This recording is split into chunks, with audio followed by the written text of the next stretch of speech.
2 weeks ago, my wife went to visit our daughter and son-in-law, and I decided to surprise them and go too.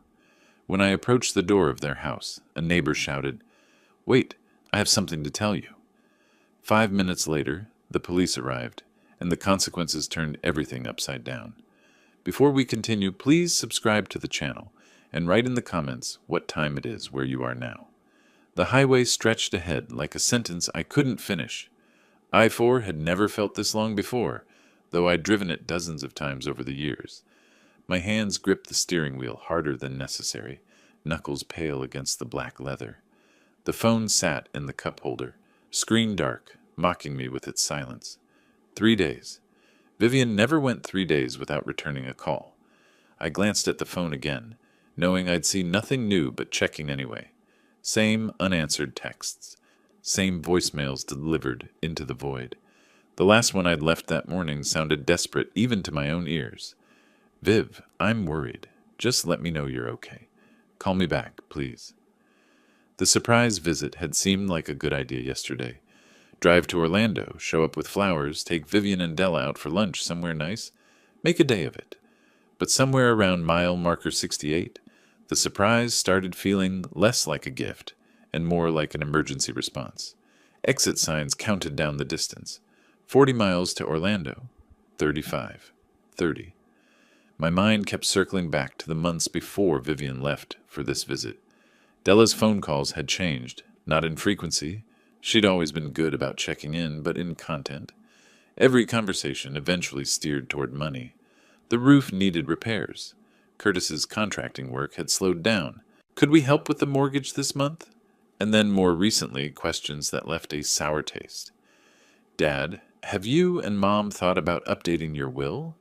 You know, with property values changing and everything." I'd mentioned it to Vivian after that particular call. She was folding laundry in our bedroom, her movements unhurried and precise. "She's our daughter, Otis," she'd said without looking up. "She's just going through a rough patch. We went through rough patches too, remember?" I remembered. But something about Della's tone felt different. Calculated, maybe. Or maybe I was just getting paranoid in my old age, seeing shadows where there was only ordinary family struggle. The exit for Orlando appeared. I merged right, following the ramp into suburban sprawl. Strip malls and chain restaurants gave way to residential streets, lined with identical two-story homes. Della's neighborhood looked the same as always. Tidy lawns, basketball hoops in driveways, minivans parked at careful angles. Her house stood at the end of a cul-de-sac. The lawn had been mowed recently, leaving perfect parallel stripes in the grass. No newspapers cluttered the driveway. Nothing seemed disturbed or wrong. I pulled up to the curb and killed the engine. For a moment, I just sat there. Maybe I'd overreacted. Maybe Vivian had dropped her phone in Della's pool, or left it in a restaurant, or simply gotten caught up in mother-daughter time and forgotten to charge it. Simple explanations existed. They had to. I got out and walked to the front door. The concrete path felt solid under my shoes. Normal. I reached for the doorbell and pressed it, hearing the chime echo inside the house. Waited, counted to 30, pressed it again. Nothing. I tried the door handle. Locked. Cupped my hands against the front window and peered through the glass. The living room looked empty. Furniture arranged exactly as I remembered from our last visit at Christmas. No lights on, no movement. I pulled out my phone and dialed Della's number. It rang 4 times, then dropped to voicemail. Her cheerful recorded voice. "Hey, this is Della. Can't get to the phone right now, but leave a message and I'll call you back super soon." I didn't leave a message. Instead, I tried Curtis. Same result. Straight to voicemail after several rings. His message was shorter, more businesslike. "Curtis Richards, leave your name and number." The unease that had been building since Tampa crystallized into something sharper. Where were they? Della knew I might visit. I'd mentioned it vaguely during our last conversation. She always answered her phone. Always. "Excuse me. Wait!" I turned. A man was hurrying across the lawn from the house next door, moving with purpose. Mid-40s, thinning hair, dressed in a polo shirt and khakis. His expression carried urgency that didn't match the quiet suburban afternoon. "Are you family?" he called out, slightly breathless. "Are you Vivian's husband?" The question stopped me cold. How did this stranger know Vivian's name?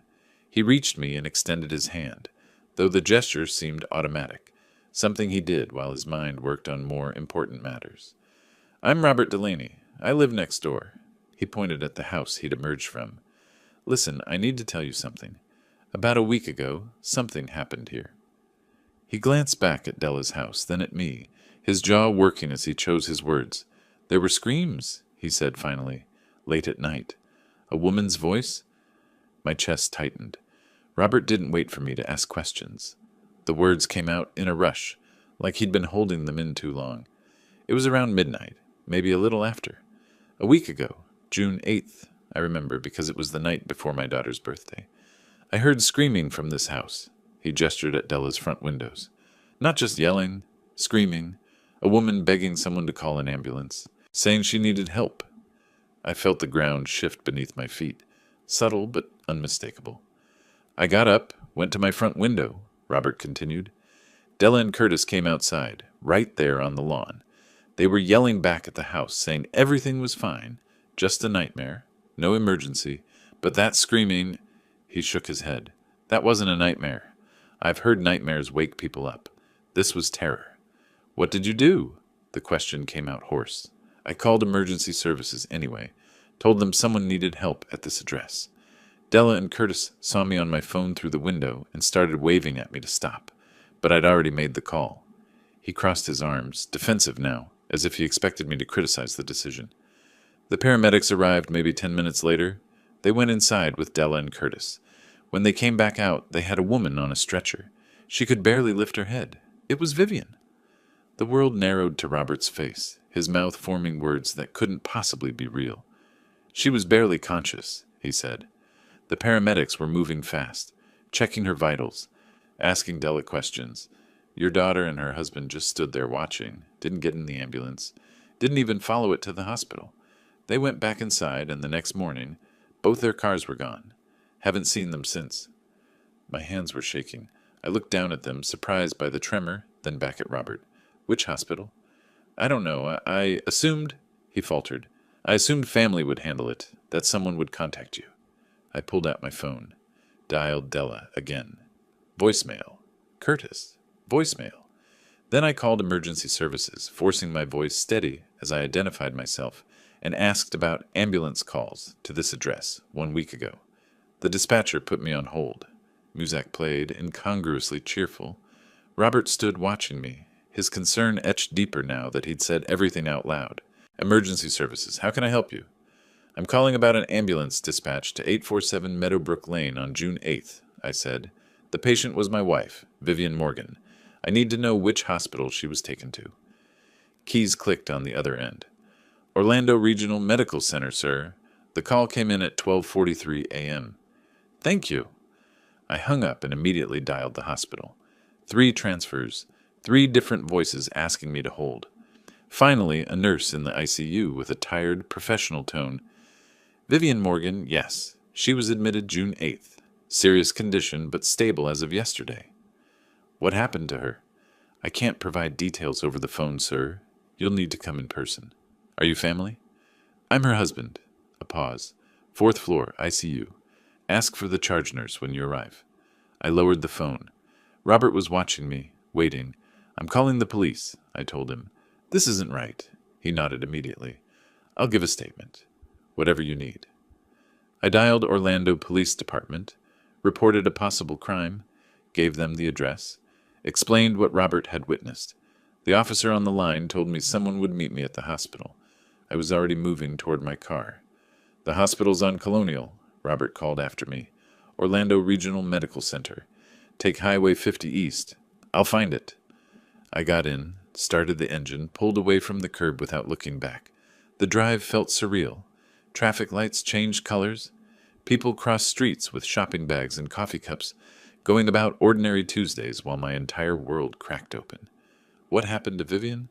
Why wouldn't Della call an ambulance for her own mother? Why did they run? Questions multiplied faster than my speedometer climbed. Orlando Regional Medical Center rose against the skyline, all glass and concrete angles. I parked in the visitor lot, took the elevator to the 4th floor, followed signs to the ICU. A woman in plainclothes was waiting near the nurse's station, detective's badge clipped to her belt. "Mr. Morgan?" She extended her hand. "Detective Lisa Thornton, Orlando PD. I got the call about your wife's situation. Where is she?" "Room 412. But I need to ask you some questions first. When did you last speak with Vivian?" 2 weeks ago when she left to visit our daughter. We texted a few times after that. Then 3 days ago, she stopped responding." Thornton wrote in a small notebook. "And you didn't know she was hospitalized?"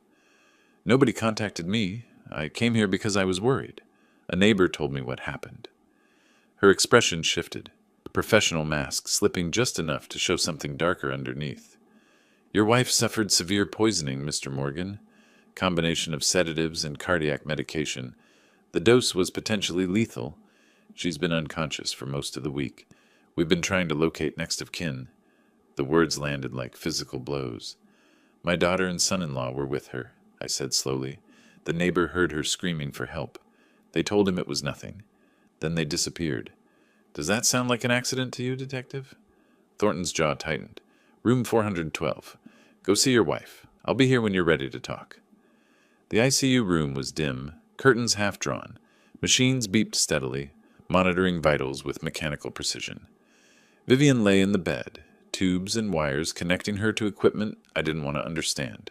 Her face looked smaller than I remembered, skin pale against white pillows. I pulled a chair close and took her hand. It felt fragile, like bird bones. "I'm here now," I said quietly. The words were for her, even if she couldn't hear them. "When you wake up, you'll tell me what they did. And I promise you—" My voice dropped lower, harder. "I'll make sure they answer for every second of this." Something shifted inside me then. The shocked father evaporated. In his place, the prosecutor I'd been for 30 years. The man who built cases brick by brick, who found patterns in chaos, who knew exactly how to make people accountable for their actions. Della and Curtis had made a mistake. They'd left evidence. They'd left witnesses. They'd left their victim alive. And they'd underestimated me. I didn't leave the chair beside her bed. The nurses offered alternatives. A cot in the waiting room, a nearby hotel with a discount for families. But I refused. My hand stayed wrapped around Vivian's, feeling for any change, any sign she was coming back. Somewhere around 5 in the morning, her fingers twitched against my palm. I straightened, leaned closer. Her eyelids fluttered, struggling against whatever darkness held her. A nurse noticed, moved quickly to the monitors, checked readings, pressed a call button. Within minutes, a doctor arrived, penlight in hand, examining Vivian's responses with clinical efficiency. Her eyes opened, unfocused at first, pupils adjusting to the dim light. Then they found my face and held there. "Otis?" The word came out rough, barely recognizable through the damage a ventilator tube leaves behind. "Where?" The nurse brought water, held the cup while Vivian took small sips. Her throat worked painfully, but gradually, sound returned. "How long have I been here?" "A week?" The words felt inadequate. "You've been here a week?" Her eyes widened, confusion bleeding into fear. I watched her trying to piece together time she'd lost, reaching for memories that scattered like smoke. The doctor confirmed she was stable enough to talk. Detective Thornton appeared shortly after, recording device in hand. Expression professional, but not unkind. Vivian described what she could remember, voice shaking through the account. Della had made dinner on June 8th. Nothing fancy. Pasta with vegetables, garlic bread. About an hour after eating, something went wrong. Dizziness first, then nausea, then her heart racing so fast she couldn't catch her breath. "I asked Della to call an ambulance," Vivian said, staring at her hands. "She said no.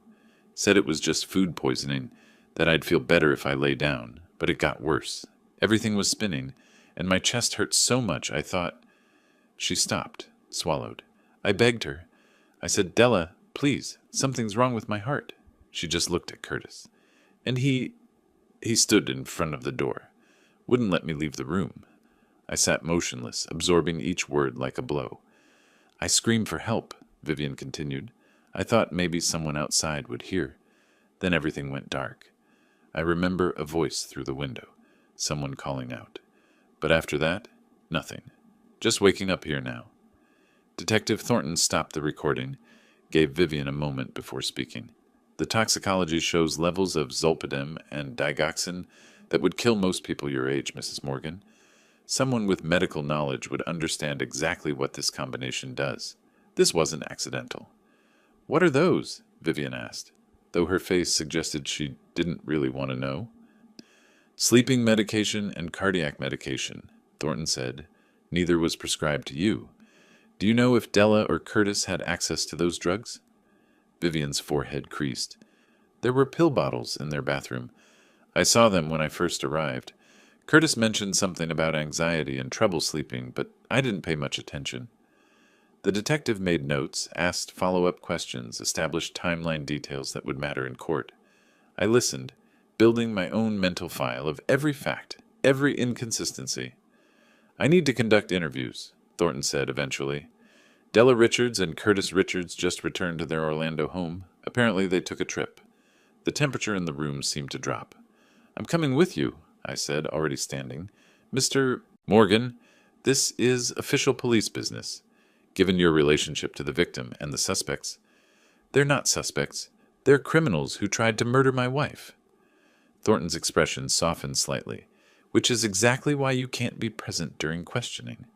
I understand your frustration, but we need to do this right. Let me handle it. She was correct, and I knew it. Decades in the prosecutor's office taught me the importance of clean investigations, untainted evidence. I sat back down. Hours passed. Vivian drifted in and out of sleep, exhausted by the effort of consciousness. I held her hand, watched machines track her vital signs, tried not to imagine Curtis standing between her and the door while she begged for help. Detective Thornton returned late afternoon. Her expression told me everything before she spoke. They admit Vivian was sick that night, she said, pulling up a chair. But their story is that she took the pills herself, said she couldn't sleep, was stressed about family finances. They claim they were about to call an ambulance when the neighbor, quote, interfered. They left for the Bahamas the next day because the trip was pre-planned, and they didn't realize how serious the situation was since the hospital said Vivian was stable. That's a lie, Vivian's voice stronger now but trembling with anger. I believe you, Thornton said, but their story is coordinated, rehearsed. A defense attorney could argue the poisoning caused confusion, affected your memory of events. Right now, it's your word against theirs. We need more. After she left, I sat in silence. 30 years in the prosecutor's office had prepared me for this moment, though I'd never imagined applying that knowledge to my own family. Investigation takes months. Evidence is circumstantial. Even if charges are filed, conviction isn't guaranteed. And meanwhile, Della and Curtis would walk free, acting innocent, telling their version to anyone who'd listen. I looked at Vivian, frail and traumatized in the hospital bed. Then I pulled out my phone and scrolled through contacts until I found a name I hadn't called in years. Marcus Webb, private investigator who'd worked dozens of cases with me during my prosecutor days, digging up financial records and hidden connections that turned circumstantial cases into convictions. I pressed dial. Marcus, it's Otis Morgan. I need your help with something. It's personal. The coffee shop in Tampa was nearly empty on Thursday morning. Marcus Webb sat across from me, 3 file folders spread between our cups, his expression grim as he walked me through what he'd found in just 2 days. Your daughter made 47 calls to creditors in the past 3 months, he said, sliding the first folder forward. Collection agencies, credit card companies, mortgage servicers. Every account is past due, most by 60 days or more. I opened the folder. Phone records, bank statements, credit reports, all the financial debris of a life falling apart. Curtis owed money everywhere. Online gambling sites, sports betting, poker rooms in Orlando and Miami. The numbers kept climbing. $85,000 in credit card debt, Marcus continued. Another $120,000 in gambling losses across various platforms. Their mortgage is 2 months overdue. Foreclosure proceedings started last week. And Della knew all this? I asked, though I already suspected the answer. She called your estate attorney 4 weeks before the poisoning, June 10th. Asked about probate timelines. What happens when someone dies intestate versus with a will? Whether adult children automatically inherit. The attorney thought she was just curious about family planning. Marcus paused. That's not curiosity, Otis. That's planning. I closed the folder, the pieces falling into a pattern I recognized from dozens of prosecutions. Financial desperation plus opportunity equals motive. But knowing it and proving it in court were different challenges. From the coffee shop, I drove to James Walker's office downtown. Walker had been my go-to for complex cases requiring civil litigation expertise, the kind of attorney who understood how to apply pressure from multiple angles. His office overlooked Tampa Bay, floor-to-ceiling windows framing sailboats drifting across blue water. Walker sat behind his desk, reading Marcus's report with the focused intensity that made him successful. "Criminal court requires proof beyond reasonable doubt," he said finally. "The DA might struggle with that, given the coordinated alibi and Vivian's memory gaps. But civil court, preponderance of evidence, 51%. We can prove this on civil grounds even if criminal charges fail, and we can make their lives very uncomfortable in the process." "What are you suggesting?" "Wrongful injury lawsuit, emotional distress, medical expenses. We freeze their assets during discovery, force them to answer questions under oath, expose every financial motive to the criminal investigators. Civil litigation can be a powerful weapon when used strategically." He leaned back, fingers steepled. "And I assume you want this done aggressively." "I want it done correctly," I said. "But yes, aggressively." Walker smiled. Not warmth, but recognition of shared purpose. "I'll have papers drawn up by end of day." My next stop was the estate attorney's office, a smaller practice near Hyde Park. Gerald Simmons had handled our wills 5 years ago, straightforward documents that left everything to each other, then to Della after we both passed. "I need changes," I told him after explaining the situation. "Remove Della completely. Everything goes to Vivian, then to Charity if she predeceases me. And add language that if Della contests this will, she forfeits any claim whatsoever." Gerald's pen moved across legal pad, taking notes. "You want a no-contest clause. Standard practice when there's concern about challenges. I can have a revised will, ready for signature tomorrow." "Today," I said. "I'll wait." He nodded, understanding the urgency without needing explanation. Back home that evening, Vivian sat in our living room, discharged from the hospital earlier that day. She looked smaller than I remembered, wrapped in a blanket despite Tampa's heat. I'd shown her Marcus's report over dinner, or tried to. She'd put the folder down after 3 pages.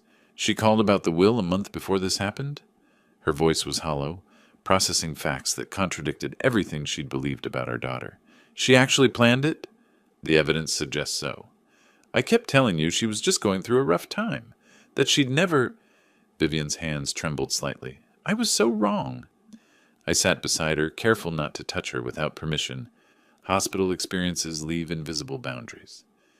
"You weren't wrong to love your daughter. She was wrong to betray that love." We sat in silence for several minutes. Then Vivian straightened, something hardening in her expression. "What's the next step?" I explained Walker's strategy, the civil lawsuit, the asset freeze, the discovery process that would expose everything. Vivian listened without interruption, then nodded once. "Do it." Friday morning, I called Della's number. She answered on the second ring, voice carefully bright. "Dad, how's Mom doing? I've been so worried." "Your mother needs family right now," I interrupted, keeping my tone neutral. "I think we should talk, all of us together, face to face. Can you and Curtis come to Tampa this weekend? We need to work through what happened." A pause. I could almost hear her calculating, deciding how to play this. "Of course," she said finally. "We want to help however we can. Saturday work?" "Saturday's perfect. Come around noon." After I hung up, I signed the authorization form for Walker's lawsuit. Monday morning, Della and Curtis would be served with papers. But first, I wanted to see their faces when they thought they'd gotten away with it. The pen felt heavy in my hand as I wrote my name. Not regret, just recognition of the moment when everything would change. The civil complaint sat on my desk. 38 pages of allegations that read like an indictment, which in a sense it was. James Walker had done excellent work, every charge supported by medical records, every dollar of damages calculated precisely. $2 million in compensatory and punitive damages for attempted murder, intentional infliction of emotional distress, medical expenses approaching $200,000. Walker's voice came through the speakerphone. "We file within the hour. Once the process server delivers this to their door, there's no walking it back. You certain about this?" "File it," I said. "Understood. I'll call you after service is complete." I hung up and pictured the scene. Process server approaching Della's house, knocking on the door, handing over the thick manila envelope. Her opening it, scanning the first page, seeing the words "attempted murder" and 2000 and 1000 in bold type. The satisfaction I felt was cold, methodical. This was step one. The call came 3 hours later, not from Walker, but from Della. I let it ring twice before answering, keeping my voice level. "Yes? $2 million?" Her scream came through sharp enough to hurt. "Dad, have you lost your mind? This is insane. It was an accident. Mom took those pills herself because she couldn't sleep. You're ruining our lives over a misunderstanding." The same rehearsed explanation she'd given the detective. I let her continue, listening for inconsistencies, cataloging every claim. We were trying to help her. She was stressed about money, about the house, and she took too many pills. We were about to call for help when that nosy neighbor interfered. Now you're suing us. Your own daughter. She paused for breath. I spoke into the silence. "You had a choice that night, Della. When your mother was screaming for help, begging you to call an ambulance, you made a choice. You chose to let her suffer. Now you'll answer for that choice in court." Her tone shifted instantly from hysteria to fury. "You're destroying my life over nothing. We're your family. Family doesn't let family die for inheritance money." I ended the call. 20 minutes passed before my phone rang again. Curtis this time. I answered without greeting. His voice came out careful, modulated, the tone of someone trying to negotiate a business deal. "Otis, listen. I know this looks bad, but we can work this out, right? Family should handle things privately. What if there's a way to make this go away? We could agree to certain terms, maybe some financial arrangement." I walked to the window, looked out at Tampa's downtown skyline while Curtis's desperate pitch continued. When he finally stopped, I responded. "You're offering me money? With what? The $85,000 you owe on credit cards? The $120,000 in gambling debts? Or were you planning to use the inheritance you thought you'd get when Vivian died?" Silence. Then, in a voice stripped of its careful tone, What are you talking about?" I didn't answer the question. "There's no deal, Curtis. See you in court." Another hang-up. Detective Thornton called that afternoon. "We executed the search warrant this morning. Found some interesting items." "Go on." "Empty prescription bottle in the master bathroom medicine cabinet. Zolpidem, sleeping pills. Prescribed to Curtis 3 months ago. 30 pills. Bottle's completely empty, and his fingerprints are all over it." She paused. "But here's the real evidence. Curtis's laptop. Browser history from 3 weeks before the poisoning. Searches for digoxin overdose symptoms and lethal sleeping pill dose. He researched exactly what happened to your wife before it happened. That's premeditation, Mr. Morgan." I made notes while she talked. Prosecutor's shorthand covering the legal pad. Dates, search terms, prescription details. The timeline of planning. "The DA's preparing arrest warrants," Thornton continued. "Attempted murder, first degree for both of them, plus conspiracy and obstruction for the false statements. We're moving on this tonight. Keep me informed." "Will do." The second call from Thornton came at 7 that evening. "They're in custody. Both arrested at home an hour ago. Being processed now. Bail hearings tomorrow morning, but given the charges and their financial situation creating flight risk, bond will be set high." Vivian was beside me, holding my hand. She'd heard everything through the speaker. Her eyes were wet, but no tears fell. "Is it wrong that I feel relieved?" she asked quietly. I squeezed her hand. "No. It means justice is working." My phone buzzed with a text from Walker. "Arrest warrants executed. Civil case now has criminal charges backing it. Asset freeze motion hearing, scheduled for 3 days from now. We're winning." I read the message, then looked at Vivian. She was staring at a framed photo on the side table. Della at age 7, gap-toothed smile, sitting on my shoulders at the beach. Vivian reached for it, hesitated with her fingers an inch from the frame, then deliberately turned it face down. "I can't look at her right now," she whispered. I nodded. Neither could I. The bail hearing happened Wednesday morning. Della and Curtis appeared via video link from the county jail, both in orange jumpsuits that looked deliberately humiliating on camera. The judge set bond at $250,000 each, high but not insurmountable. By Thursday afternoon, they'd posted bail through a bondsman, pledging their house as collateral. By Friday, they'd retained Michael Brennan. Brennan's reputation preceded him. Former public defender turned high-profile criminal attorney, known for aggressive tactics and media manipulation. His strategy became clear within hours of taking the case. The Tampa Tribune ran the story on Saturday morning. Front page, below the fold. Father sues daughter for 2 Mars after alleged poisoning. Defense claims tragic accident. The article presented both sides with careful neutrality, but the photo told a different story. Della looking exhausted and fragile, tears visible on her cheeks. No photo of Vivian in the hospital bed. Sunday brought the real attack. The Tribune published a follow-up interview. Della and Curtis, sitting in their living room, speaking directly to a reporter about the tragic misunderstanding tearing their family apart. I read it at the kitchen table while Vivian prepared breakfast. Della described a wonderful visit with her mother that took a terrible turn when Vivian became anxious about finances and took sleeping pills without telling anyone. Curtis explained they were moments away from calling for help when the neighbor panicked unnecessarily. Both expressed shock and hurt that Otis refused to believe them, choosing instead to destroy his own daughter's life with false accusations. The article included quotes from their attorney. Brennan positioned them as victims twice over, first of Vivian's accidental overdose, now of Otis's vindictive lawsuit, fueled by paranoia rather than evidence. "Listen to this," I said to Vivian. Brennan claims we're weaponizing the legal system to punish grief-stricken family members who made difficult decisions in a crisis. Vivian set down her coffee cup harder than necessary. Difficult decisions? They watched me beg for help and did nothing. I know. Then why does reading this make me feel like we're the ones who did something wrong? Because that was exactly what Brennan wanted. Shape the narrative before trial. Make the jury pool question whether attempted murder was really just panic and poor judgment. Classic defense strategy. My phone started ringing that afternoon. Friends, mostly. Former colleagues from the prosecutor's office. People who'd known me for decades, calling with carefully worded questions. Richard Martinez, retired judge, spoke with diplomatic caution. "Otis, I saw the article.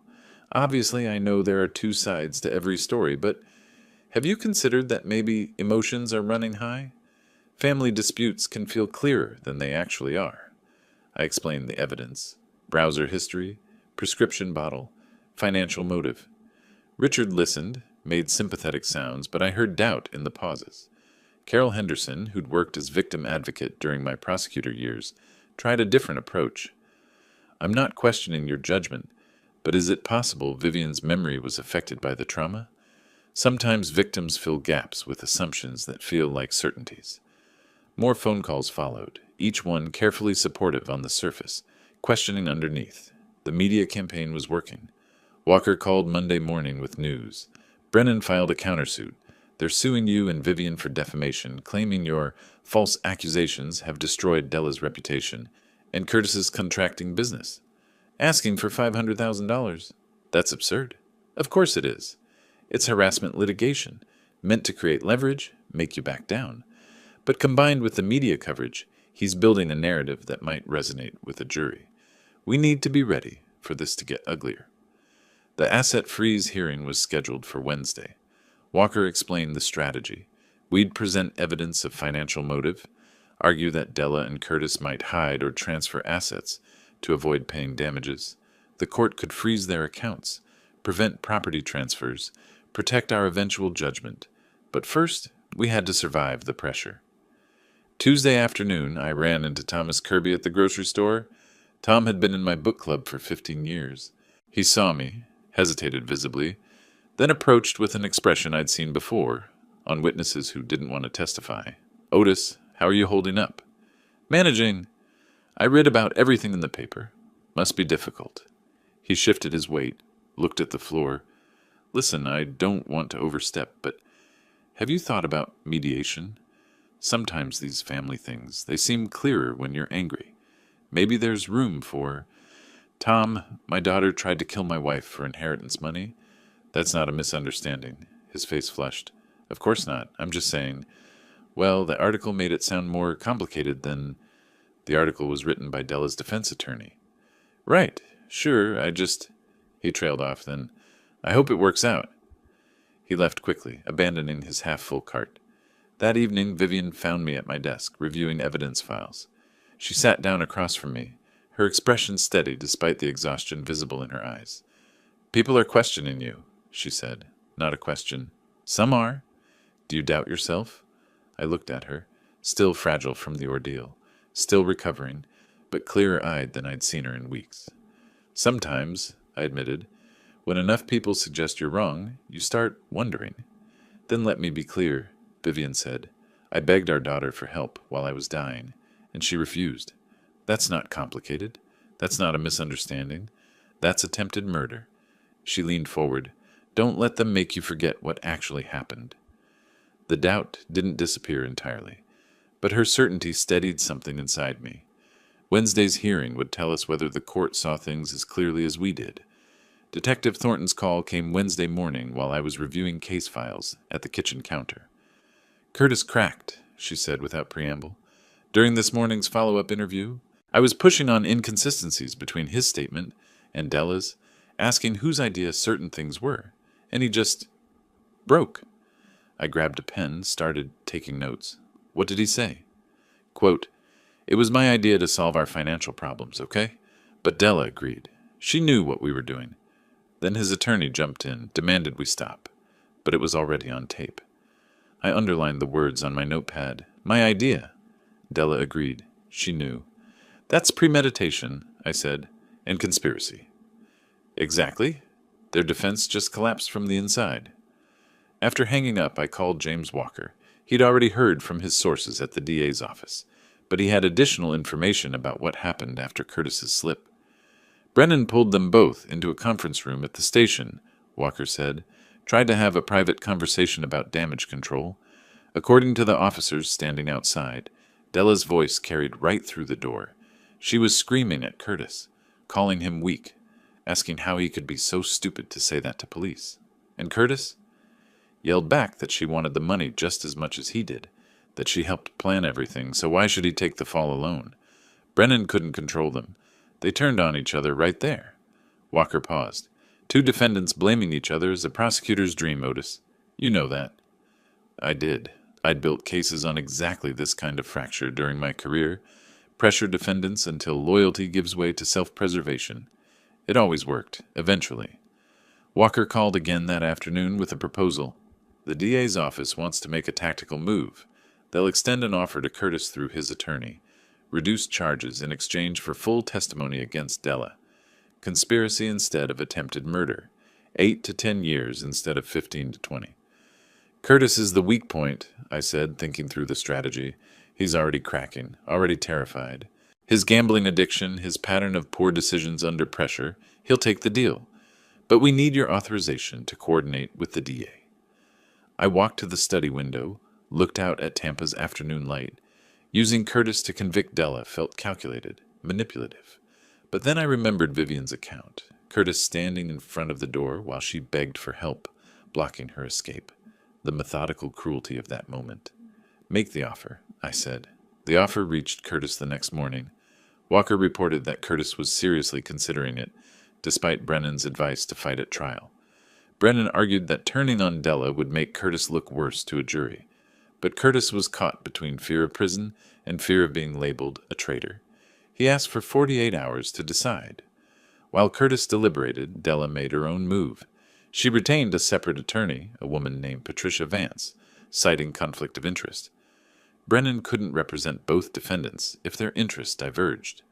Vance immediately filed a motion suggesting Curtis was the primary actor, and Della had been coerced or manipulated by an abusive husband. Walker explained it to me over the phone with something approaching dark admiration. It's legally weak given the evidence, but it shows she's ruthless. She's willing to destroy Curtis completely to save herself, fighting like someone with nothing to lose. Which she doesn't, I said. Exactly. That evening, I sat with Vivian in the living room and explained the developments. Curtis's slip during interrogation, the plea offer, Della's counter-strategy of blaming everything on him. Vivian listened without interruption, then asked a question that surprised me. If Curtis testifies against Della, will she definitely be convicted? I considered it, honestly. Not definitely, but probably.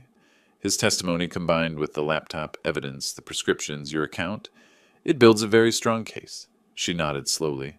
Then I hope he takes the deal. Not because I want Curtis to suffer less, but because I want to be absolutely certain Della is held accountable. The clarity in her voice reminded me why I was doing this. Not for revenge, though that element existed. For certainty. For making sure what happened to her carried permanent consequences. My phone rang late that night, past 11. Walker's number on the screen. Curtis's attorney just called, he said, voice tight with controlled excitement. He's taking the deal. Full testimony, complete cooperation, every detail. He's giving us Della on a silver platter. I closed my eyes, absorbed the information. Across the room, Vivian looked at me questioningly. I covered the phone. Curtis is testifying against her. Vivian's expression didn't change, but her hand gripped the armrest of her chair, knuckles visible against the fabric. Walker continued. We're scheduling his deposition for 3 days from now. Once he's on record, Della's defense is finished. She'll know it too. After hanging up, I sat in silence with Vivian. Neither of us spoke for several minutes. Finally, she said what we were both thinking. It's really happening. Yes, I said, it is. The asset freeze motion filed Monday morning. I'd spent the previous day coordinating with Walker, reviewing the financial analysis Marcus Webb had prepared. Every debt, every late payment, every desperate cash advance in the 6 months before the poisoning. The documents showed a family drowning and grasping for the inheritance that would save them. The hearing happened. Wednesday afternoon, Judge Martinez presided, reviewing the evidence with the methodical attention judges give to financial matters. Walker presented our case. $205,000 in combined debts. Foreclosure proceedings initiated. Della's call to the estate attorney 4 weeks before the poisoning. The pattern was undeniable. Della's attorney, Patricia Vance, argued that freezing assets would prevent them from paying their mortgage, essentially guaranteeing foreclosure. Walker responded that they'd already stopped making payments 3 months ago. The freeze merely formalized what was already happening. Judge Martinez granted the motion. All bank accounts frozen. No property transfers permitted. The house they'd pledged for bail was now untouchable, locked in legal limbo. They're financially paralyzed, Walker told me afterward. Can't sell, can't borrow, can't access savings. Everything they have is frozen until the civil case resolves. Curtis's deposition was scheduled for Friday. I didn't attend. Walker advised against it, said my presence might complicate things. Instead, I waited at home while Walker and the DA's assistant handled it. He called me Friday evening with a summary. Curtis gave us everything, Walker said. 47 pages of testimony. He described researching the drugs online, finding the prescription bottle from his anxiety treatment, forging a second prescription for digoxin by using his doctor's pad during an appointment. He explained mixing both medications into Vivian's pasta sauce, and he detailed every conversation with Della, how they discussed it for weeks, how she agreed it was the only solution to their debts, how she watched him add the drugs and said nothing. She was complicit, I said. More than complicit. She was a co-conspirator. Curtis's testimony makes that absolutely clear. And before you ask, yes, we have corroboration. The laptop searches, the prescription forgery attempt we found in medical records, Vivian's account of Della refusing to call for help. Curtis's testimony doesn't stand alone. It's supported by everything else. That evening, Detective Thornton called with another update. Based on Curtis's testimony, the DA filed additional charges against Della, not just attempted murder, but also conspiracy to commit murder and accessory, after the fact. An arrest warrant was issued Friday night. Della was taken into custody Saturday morning. This time bail was denied. Sunday brought an unexpected development. An email from Patricia Vance arrived in my inbox subject line. Confidential settlement discussion.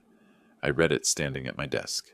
Vance wrote on Della's behalf, suggesting that perhaps there was room for resolution short of trial. Della was willing to plead to lesser charges, maybe reckless endangerment instead of attempted murder. In exchange, we'd drop the civil lawsuit. She emphasized that Della was still Otis's daughter, that families should find ways to heal rather than destroy each other. I stared at the screen for 30 seconds. Then I deleted the email. Vivian found me there a few minutes later. What was that about? Della's attorney, suggesting we accept a plea deal and drop the lawsuit. What did you tell her? Nothing. I deleted it. Vivian sat down across from me. Good. Don't let her pretend this can be negotiated away. She tried to kill me for money. That's not something you compromise on. Monday morning, I forwarded a screenshot of the deleted email, James Walker, with a simple message. No deals. No compromise. We proceed to trial on all charges. Walker responded immediately. Understood. I'll communicate that to the DA's office. Della's attorney will get the message. The civil lawsuit continued its parallel track. With the asset freeze in place and Della facing upgraded criminal charges, Walker filed additional motions. One sought to establish joint and several liability, meaning if we won the civil case, Curtis would be responsible for the full $2,000, even though he'd taken a plea deal. The criminal reduction didn't absolve civil responsibility. That same day, the bank accelerated foreclosure proceedings on Della and Curtis's house. With no mortgage payments for 3 months and assets frozen preventing any payment, the bank moved to seize the property. Notice to vacate was issued, 30 days to remove belongings. I heard about it from Marcus Webb, who was still monitoring their financial situation. They're losing everything, he said. House, savings, any equity they had. The civil judgment will attach to anything that's left, which at this point is basically nothing. They gambled everything and lost, I said. Not with satisfaction, just mechanical observation of consequences. The following week moved quickly. Curtis's formal plea agreement was signed on July 2nd. He allocuted in court, admitted under oath to conspiracy to commit attempted murder, detailed his and Della's plan, accepted 8 years in prison. The judge accepted the plea. Della's preliminary hearing was scheduled for July 10th. Based on Curtis's testimony, the laptop evidence, Vivian's account, and the prescription forgery, the judge would decide if there was sufficient cause to proceed to trial. Walker assured me it was a formality. The evidence was overwhelming, but Della would be there, in court. For the first time since her arrest, I'd have to see her face. Wednesday night, July 4th, Vivian and I sat on our back porch. Fireworks exploded in the distance, neighbors celebrating. We watched in silence. Are you ready for next week? Vivian asked. For the hearing? I thought about it. Seeing Della in the defendant's chair, hearing the charges read aloud, watching her realize how completely her plan had failed. Yes, I said, I'm ready. The story broke wide on July 6th. I was having morning coffee with Vivian when the local Tampa station led with it. Daughter and son-in-law charged in poisoning plot. Inheritance motive. Alleged. The coverage was different this time. No careful neutrality, no both sides framing, just evidence. Courthouse footage showed Della and Curtis being processed. The anchor detailed the forged prescriptions, the laptop searches, the $15 million inheritance calculation. A legal expert appeared, grave-faced, calling it one of the most cold-blooded cases in recent Florida history. My phone started buzzing. People I hadn't heard from in weeks, the same friends who'd questioned my judgment after Brennan's media campaign.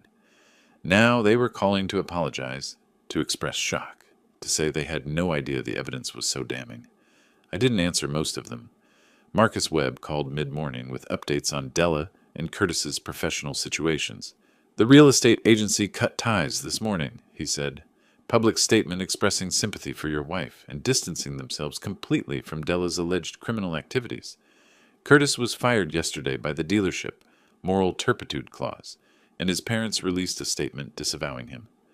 I took notes while he talked, treating each detail as case information rather than victory. Employment terminated, professional reputation destroyed, family relationships severed, consequences, not revenge. They're both completely isolated now, Marcus said. No jobs, no social circle, no family support. Over the next few days, I learned more through various sources. Former friends stopped returning their calls. Neighbors avoided them in public. The statement from Curtis's parents was particularly cold. We are devastated by our son's actions and choices. We support the victims in this tragedy and have no further relationship with Curtis. Formal? Absolute? Final. I understood it. They were protecting themselves from association, drawing a public line between themselves and their son's crimes. It's what parents do when their child becomes a monster. I wondered if outsiders saw Vivian and me the same way, parents who'd somehow produced a daughter capable of murder. 8 days after Della's arrest, I found a letter in the mailbox, not through attorneys, directly mailed. I recognized Della's handwriting on the envelope immediately. Vivian saw me holding it. From her? I nodded. We went inside. I opened it at the kitchen table while Vivian sat across from me. 3 pages, handwritten. Della's voice bled through every line. Dad, please. I know what this looks like. I know what I did was wrong. But everything spiraled out of control. The debts, the pressure, Curtis's gambling. I wasn't thinking clearly. I never meant for Mom to actually die. I panicked. I'm so sorry. I've always loved you both. You're my parents. Please, isn't there a way to fix this? Can't we be a family again? The letter continued in that vein. Part confession, part excuse, part desperate plea. I read it twice, looking for genuine remorse. I found only self-pity and manipulation. She was still framing herself as a victim of circumstances rather than the architect of attempted murder.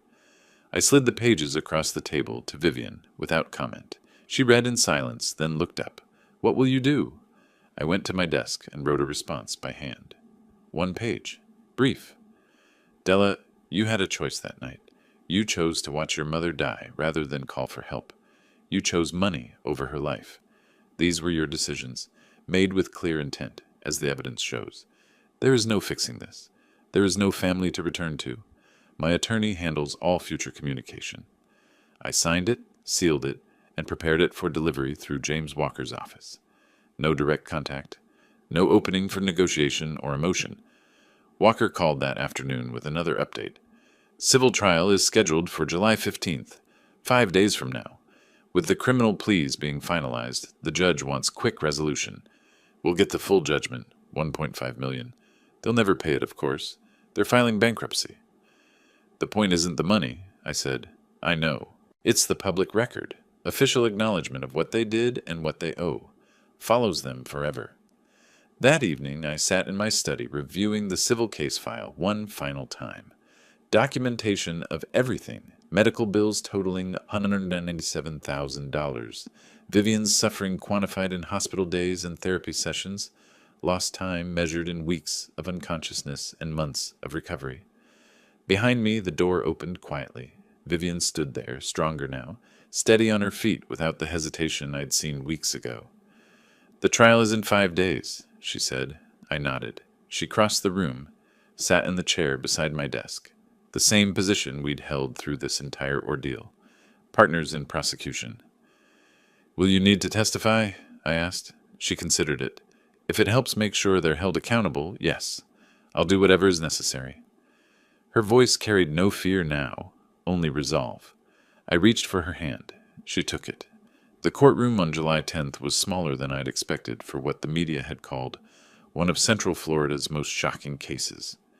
Judge Harrison presided, her expression neutral as the clerk called the matter State of Florida versus Della Richards and Curtis Richards. Della entered first, wearing a gray suit that looked borrowed, probably from her new attorney. Her face was drawn, eyes red from what I assumed were sleepless nights, or tears, or both. Curtis followed, separate from her physically and legally now. His plea agreement had already been signed, but he was present for Della's arraignment. The charges were read aloud. Conspiracy to commit murder in the first degree. Attempted murder in the first degree. Obstruction of justice. Each charge carried its own weight, its own maximum sentence. Added together, they meant Della faced 25 years to life. Her attorney, Patricia Vance, entered a plea of not guilty. Standard procedure, even when the evidence was overwhelming. The trial date was set for September 12th, 2 months away. But as we left the courthouse, Walker pulled me aside. The DA thinks Della will change her plea before trial. once she sees Curtis's full testimony and discovery, once she understands how completely the evidence destroys her defense, she'll take whatever deal they offer. Nobody wants to face a jury with this case. He was right. 3 weeks later, on July 31st, Della accepted a plea agreement, guilty to attempted murder in the second degree. 15 years minimum, possibility of parole after serving 12. The judge accepted the plea on August 4th. I was in the courtroom for the sentencing. Vivian was beside me. We sat in the second row, close enough to see Della's face when the judge spoke. Ms. Richards, you planned and executed an attempt to murder your own mother for financial gain, Judge Harrison said. You researched the methods. You obtained the means. And when your victim was dying, begging for help, you refused to act.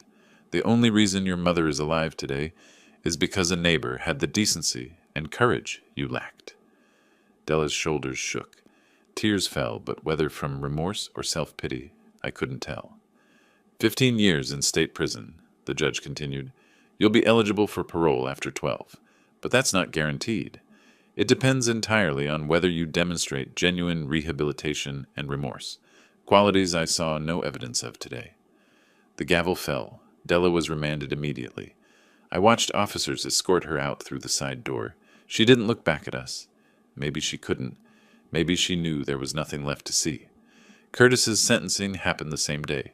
Despite his cooperation, the judge gave him 8 years, acknowledging his testimony, but noting that he was the primary actor, the one who actually administered the poison. He'd be released in 2033 if he served his full term without parole. The civil trial was almost anticlimactic after the criminal convictions. With guilty pleas on record, the civil judgment was a formality. Walker presented our case on August 15th. Medical expenses, pain and suffering, emotional distress, the permanent impact on Vivian's health. The defense offered no real contest. What could they say? Judge Martinez awarded us $1.5 million, the full amount we'd requested. Collecting it was impossible. Della and Curtis had both filed bankruptcy.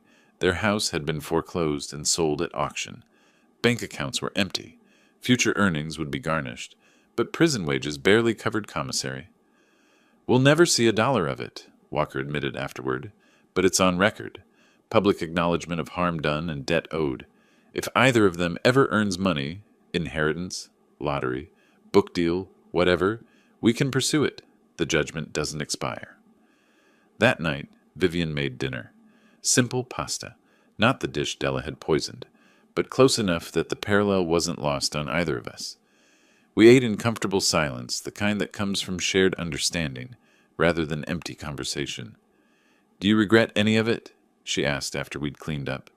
The lawsuits, the prosecution cutting her off completely? I thought about it honestly.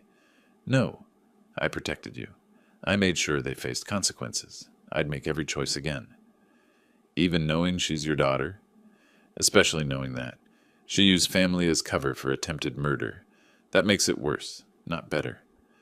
Vivian nodded slowly.